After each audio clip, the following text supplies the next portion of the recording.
speech, you know the rules. No interruption. Even if there's something you don't like, you just listen until a member finishes what they're saying.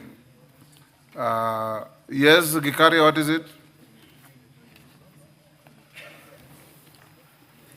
Thank you, Honorable Speaker.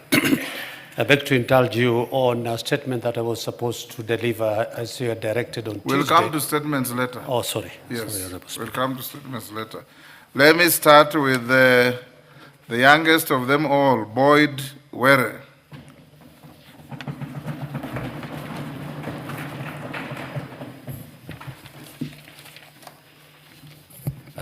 You have 5 minutes. Okay. Since I will not want to interrupt you, obey the rules and spend 5 minutes. Okay. Thank you, Honorable Speaker, honorable members. Let me state that I'm deeply honored and privileged to be part of this great house. Today, I rise not with the pride of victory, but with the solemn weight of destiny. I stand before you as the youngest member of parliament, a son of Kasipul, whose journey has been shaped by pain, promise, and profound responsibility.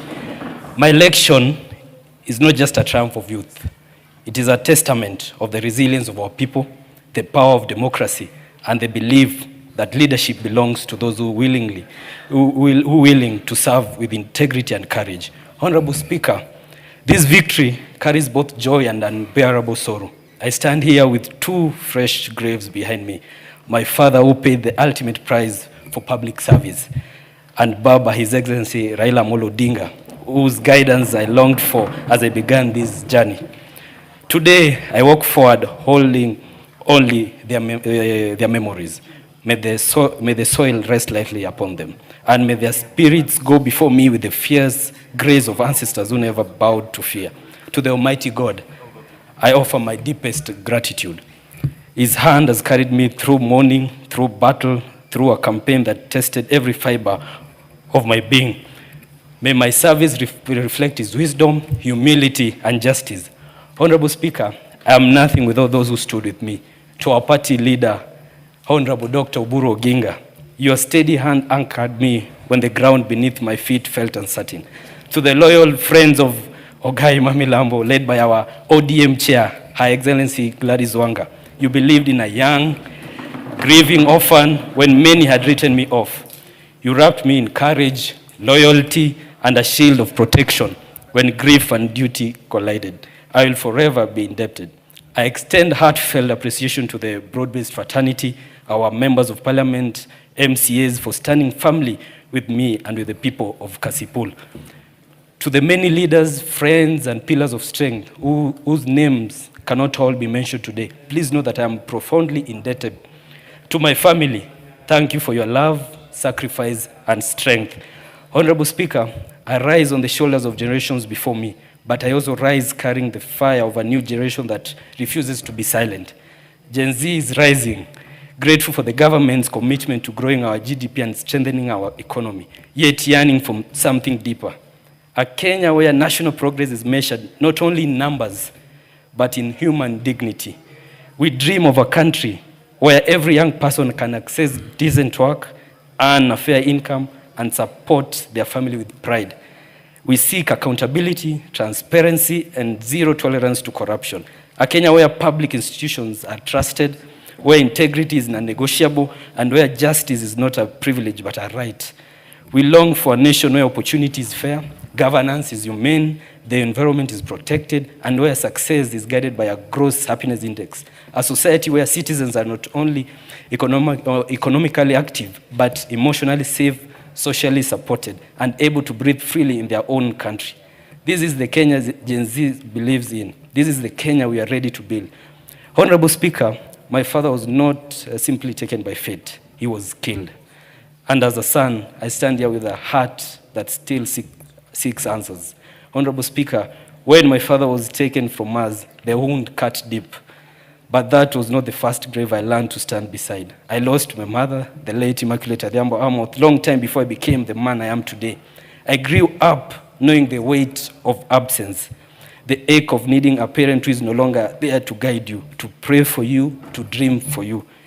And yet, Honorable Speaker, here I stand, the orphan they thought will break, the boy they expected to fade quietly into grief, but I rise today, carrying their names on my shoulders and their strength in my bones.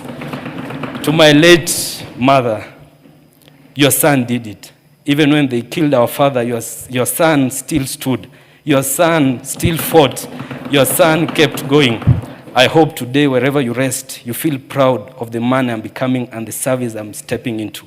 I long for truth, for closure, and for justice. Not the justice of retaliation, but the justice that restores dignity, honors life, and heals broken communities. I seek no revenge.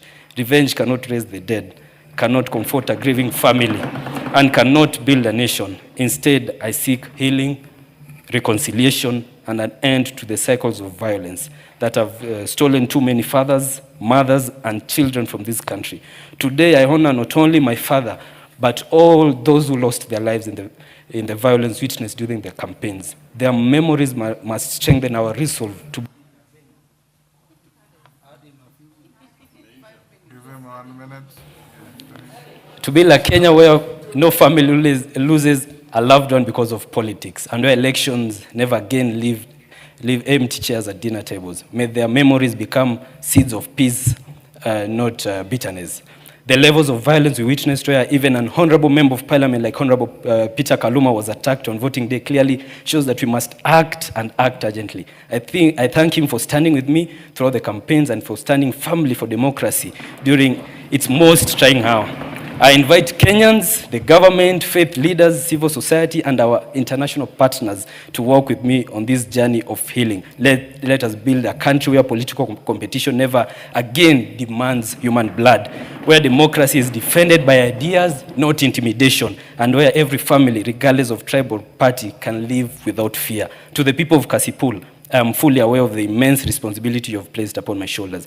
I promise to be the voice of the widowed mother, the struggling youth, the farmer tending hope in hard soil, and the child yearning for opportunity. I recognize the work before us. I know the urgency of electricity, clean water, modern road networks, and sustained development. These are not ambitions, they are necessities, the foundation upon which dignity and progress stand. Together, we shall walk a transformative journey, one that will redefine Kasipul. A journey where our constituency will no longer be associated with violence, but celebrated as a hub of development, a center of peaceful coexistence, and a thriving economy driven by unity and purpose. Mr. Honorable Speaker, this is not just my assignment, it's a covenant with my people, with my generation, and with the ancestors who walked before us. God bless Kasipul, God bless Kenya. I thank you, Honorable Speaker. Thank you. Njeru Leo wa Mutende.